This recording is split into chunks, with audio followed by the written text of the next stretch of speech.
सभी भाई बहनों को जय मसीह। आपका स्वागत है हमारे इस वीडियो में। आइए हम फिर परमेश्वर के वचन के साथ फिर आपसे बातचीत करते हैं।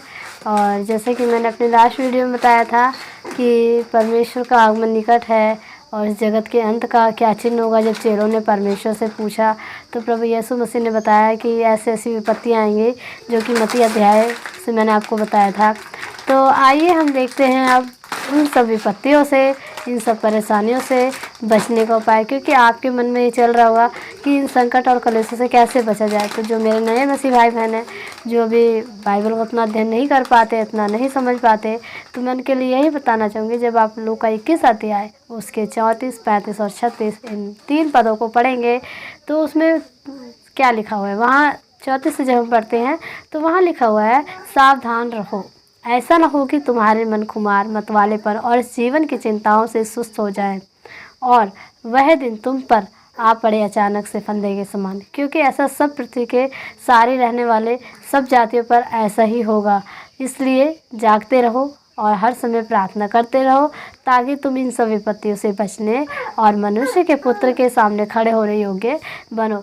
तो मेरे प्रिय भाई बहनों, वचन हमें ये बताता है कि हमें इस जीवन की ही चिंता नहीं करनी, क्योंकि हमें परमेश्वर के धर्म और राज्य की खोज करनी है।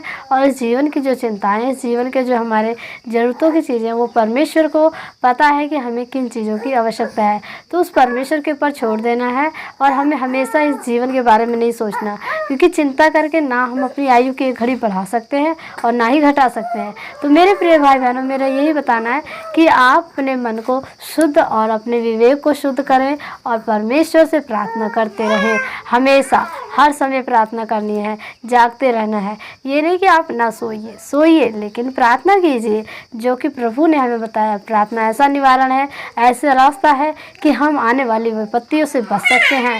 परमेश्वर के सामने, परमेश्वर के सम्मुख हम अपने आप को लेकर जाएं और प्रभु से प्रार्थना करें। वो पिता हमारी प्रार्थना को उत्तर देता है। और ऐसा सारी जाति यानी अन्य जातियों के ऊपर भी ये दिन आएगा, वो दुख भरा समय, वो संकट भरा समय, उससे पृथ्वी के एक भी प्राणी बचने नहीं पाएंगे।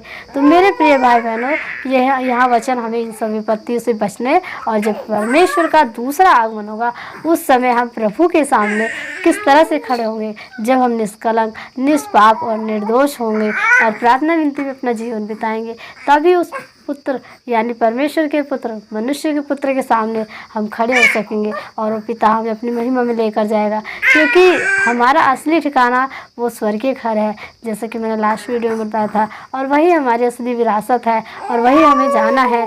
तो हमें जो मनुष्य का तन मिला है, तो उसे यूं ही व्यर्थ नहीं गंवाना। हमें प्रार्थना विनती करनी है, हमें परमेश्वर की आज्ञाओं को मानना है। फिर उसके बाद देखिए, जीवन इतना सुहावना हो जाएगा, इतना अच्छा हो जाएगा और आपके काम ऐसे हो जाएंगे, आपको पता भी नहीं चलेगा, क्योंकि उस पिता को हमारी और आपकी चिंता है।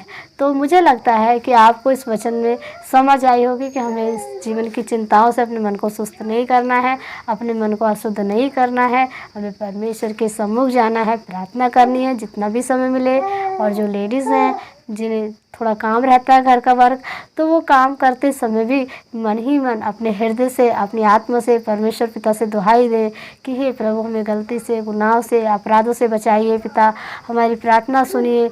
औरों के लिए भी प्रार्थना करनी है, अन्य जातियों के लिए भी प्रार्थना करनी है। ऐसा करके हम परमेश्वर का उद्धार और महिमा पा सकते हैं और हमें इन सभी विपत्तियों से बचने का मौका मिल जाता है।